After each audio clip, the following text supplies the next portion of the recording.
Guys, welcome back to another BroChelsea's YouTube video. Today we got our starts and sits for week 10 of fantasy football. And boys, before we get into it, we created an absolutely free group chat on Chalkboard. We hit over 10,000 members on there. It's free to join. On there, we give our weekly rankings, RB, wide receiver, tight end, and QB. We've got trade advice, waiver wire targets. There's also open chats. You guys can ask your starts to questions. So much matchup winning advice on Chalkboard. Check it out for free in the first link in our description. Our first start of the week is Jerry Jeudy. Jerry Jeudy has quietly been solid the last few games. Last 4 games, 7+ targets every game. Last 2 games, over 16 points each of those games. Coming off a bye, has an amazing matchup against the Titans, who are the 3rd worst team in all of fantasy against wide receivers. Again, great matchup coming off the bye. Love Jerry Jeudy this week. Our second start of the week is Josh Palmer. Josh Palmer last week had an amazing matchup. We had him as a start and he put up 18.6 points. Right now in the Chargers with Keenan probably out and Mike Williams out, he is the clear target number 2 after Austin Eckler last week. 10 targets, 8 catches, like I said, 18.6 points.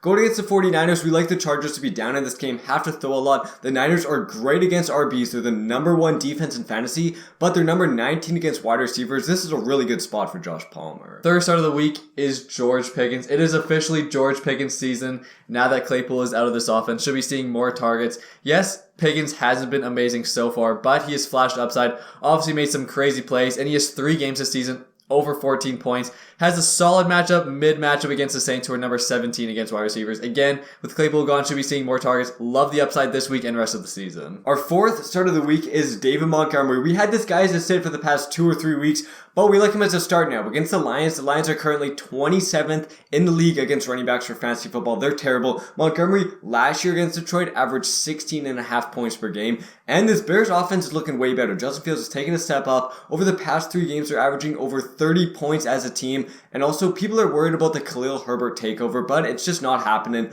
Over the last 2 weeks, Montgomery's averaged 70% snaps played. He's the clear workhorse back. We love Montgomery in this situation. And our 5th start of the week is Allen Lazard. Allen Lazard has quietly been pretty good this season. He's averaging over 14.6 points per game. That is a pretty great number. And in the last 5 games, 7+ targets every single game. The Packers have so many injuries. Romeo Dobbs is injured. Christian Watson is questionable. He is right now the clear wide receiver 1 on this team, which obviously gives him upside. 10 targets last week, and it's a solid matchup. Not an easy matchup, but an okay matchup against the Cowboys. I believe they're around average, like around 16th, 17th.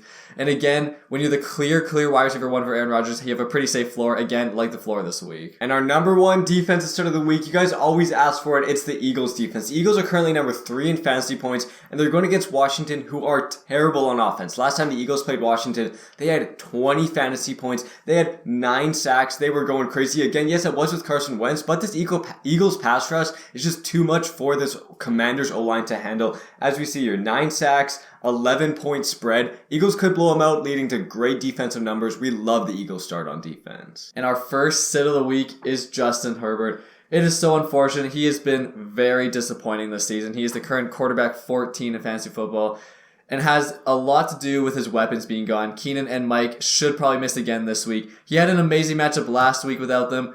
Falcons were 25th, only put up 12 points. Much tougher matchup against the Niners, who are number 9. Again, basically same scenario without top 2 receivers, Keenan and Mike. In a tougher matchup, don't love the upside for Herbert. And our second sit of the week is Curtis Samuel. Curtis Samuel has actually been pretty solid. 13 points per game, over 13 points per game this season. He's a current wide receiver 13, and over the past 3 weeks, doesn't have a game under 10 points. But it's going against the Eagles. The Eagles are great against wide receivers, currently number 8 in fantasy football. Also, Bradbury and Slay. Great corners, great defense. Could be a blowout. Curtis Samuel also just isn't getting the volume. For the past 2 weeks, only 4 targets and 3 catches in both those games. We consider sitting Curtis Samuel. And our third sit of the week is Dameon Pierce. This is by no means a must sit, and in most scenarios you are starting him. We're just basically saying to temper your expectations.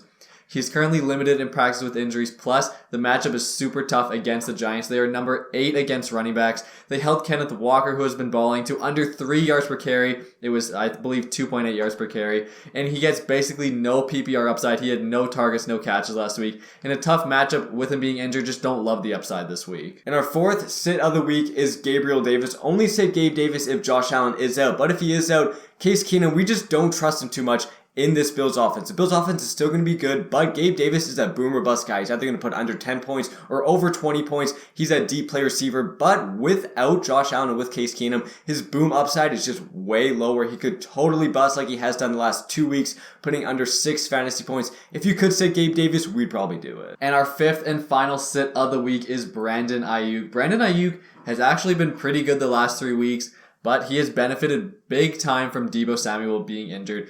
Deebo should be returning this week. Obviously, CMC is in this offense. George Kittle. There are so many mouths to feed. We just don't love the upside of Ayuk. And again, Deebo takes so much of his carries, targets, receptions. It's a somewhat tough matchup against the Chargers. They're 13th against receivers. Again, with Deebo returning and CMC there, just don't love the upside for Ayuk. And boys, thanks for watching the video. Again, check out our chalkboard. We got our full weekly rankings on there. Trade advice, waiver wire targets. Thanks boys for watching the video. We'll see you guys next time.